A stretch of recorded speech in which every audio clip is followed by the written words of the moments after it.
Assalomu alaykum, kitobsevar kitobxonlar.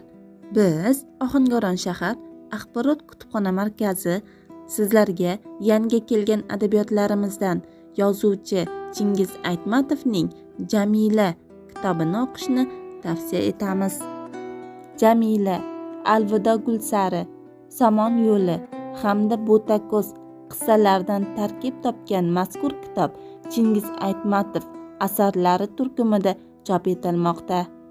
Chingiz Aytmatovning nafaqat ushbu asari, balki Tannaboy va Gulsari, Er va To'ng'onboy, Abu Bakr va Kamol obrazlari gavdalangan keyingi qissalarida ham qahramonlar o'rtasidagi umumiylik va ziddiyatlardan kitobxon faqat ijobiy natija kutadi.